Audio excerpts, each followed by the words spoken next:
വോട്ടെടുപ്പിന് മുൻപ് തുറന്ന് പറഞ്ഞുകൊണ്ട് ഒരുപാട് വിവാദങ്ങൾ വോട്ടെടുപ്പ് കഴിഞ്ഞ ഉടൻ തന്നെ പലതരത്തിലുള്ള ഈ തെരഞ്ഞെടുപ്പ് പ്രഖ്യാപിച്ച ദിവസം മുതൽ നിലമ്പൂർ മണ്ഡലത്തിൽ പല വിവാദങ്ങളാണ് കൊടുമുടി കയറിയത്. കേരള രാഷ്ട്രീയത്തിൽ എന്തൊക്കെ ചർച്ചയായോ അതൊക്കെ നിലമ്പൂരിലും കാറ്റായി വീശി എന്നുള്ളതാണ്.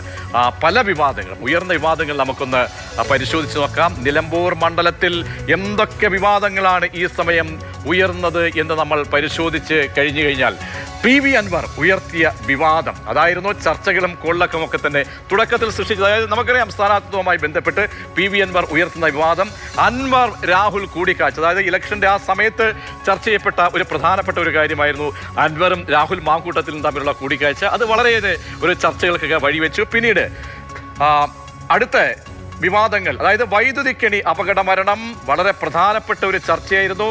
14 വയസ്സുകാരൻ മരിച്ച സംഭവം മണ്ഡലത്തിൽ അങ്ങനെ അങ്ങേയറ്റം രാഷ്ട്രീയ പാർട്ടികളെ സംബന്ധിച്ചോളം പ്രതിപക്ഷം ഉയർത്തിയ വളരെ പ്രധാനപ്പെട്ട ഒരു കാര്യമായിരുന്നു. പിന്നീട് ജമാഅത്തെ ഇസ്ലാമി PDP ബന്ധം, അത് പ്രധാനപ്പെട്ട ഒരു ചർച്ചയായി മാറി. നമുക്കറിയാം, ആ ബാന്ധവം സംബന്ധിച്ച് ജമാഅത്തെ ഇസ്ലാമി PDP ബാന്ധവം, അതായത് ജമാഅത്തെ ഇസ്ലാമിയുടെ പിന്തുണ UDF തേടുന്നു, PDP അനുകൂലിച്ച് LDF കാൻഡിഡേറ്റ് അനുകൂലിക്കുന്നു. അപ്പോൾ ഈ രണ്ട് കാര്യങ്ങളും പ്രധാനപ്പെട്ട ഒരു ചർച്ചയായി മണ്ഡലത്തിൽ ദിവസങ്ങളോളം കോളിളക്കം സൃഷ്ടിച്ച ഒരു കാര്യമാണ്. ഇനി അടുത്ത വിവാദം ഉയർത്തിയ അല്ലെങ്കിൽ ചർച്ചയായ വിഷയങ്ങൾ പരിശോധിച്ചു കഴിഞ്ഞാൽ മുഖ്യമന്ത്രിയുടെ മലപ്പുറം പരാമർശം, അതായത് ഹിന്ദുവിൽ മുഖ്യമന്ത്രി മുൻപ് എഴുതിയ ലേഖനം വളരെ പ്രധാനപ്പെട്ട ഒരു ചർച്ചയായി മണ്ഡലത്തിൽ മാറിയിരുന്നു.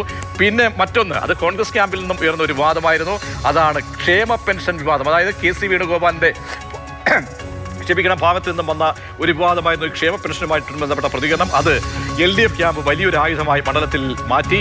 പിന്നീട് ചർച്ച ചെയ്തു പോയ മറ്റൊരു പ്രധാനപ്പെട്ട കാര്യമായിരുന്നു, അതായത് VV പ്രകാശിന്റെ വീട് സന്ദർശനവുമായി ബന്ധപ്പെട്ട്. അതായത് PV അൻവർ ആദ്യം തന്നെ സ്ഥാനാർത്ഥിത്വ പ്രഖ്യാപനം കഴിഞ്ഞ് VV പ്രകാശിന്റെ വീട്ടിലേക്ക് പോകുന്നു, സ്വരാജ് പോകുന്നു, പിന്നീട് ആര്യൻ ഷൗക്കത്ത് പോകുന്നില്ല തുടങ്ങിയ ചർച്ചകൾ പല വഴിക്ക് നടക്കുകയുണ്ടായി.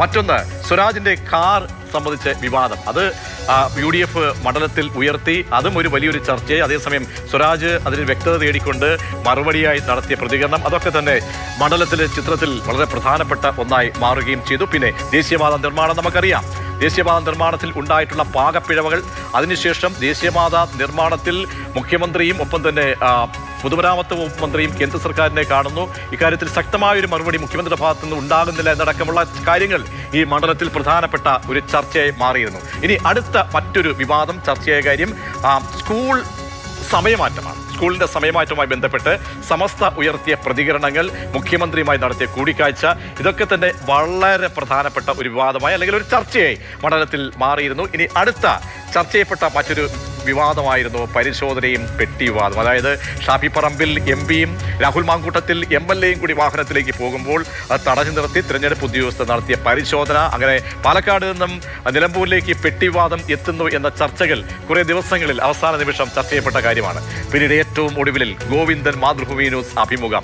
MV ഗോവിന്ദൻ CPM സംസ്ഥാന സെക്രട്ടറി RSS ബാന്ധവത്തെക്കുറിച്ച് അല്ലെങ്കിൽ ജനതാ പാർട്ടി ബാന്ധവത്തെക്കുറിച്ച് ഇന്നലെ അഭിലാഷ് മോഹനുമായി നടത്തിയ ആ അഭിമുഖം വളരെ പ്രധാനപ്പെട്ട ഒരു വിഷയമായി വിവാദമായി ഇങ്ങനെ ആളിപ്പടരുകയാണ്. അതുമായി ബന്ധപ്പെട്ട് തന്നെയാണ് നമ്മൾ പോകുന്നത്. നിലമ്പൂർ വോട്ടെടുപ്പിന് മണിക്കൂറുകൾ മാത്രം ശേഷിക്കുകയാണ്. കേരള രാഷ്ട്രീയം ചർച്ച ചെയ്യുന്നത് മാതൃഭൂമി ന്യൂസിലൂടെ വിവാദത്തിന് തിരികൊളുത്തി CPM സംസ്ഥാന സെക്രട്ടറി MV ഗോവിന്ദൻ നടത്തിയ ആ പ്രതികരണമാണ്.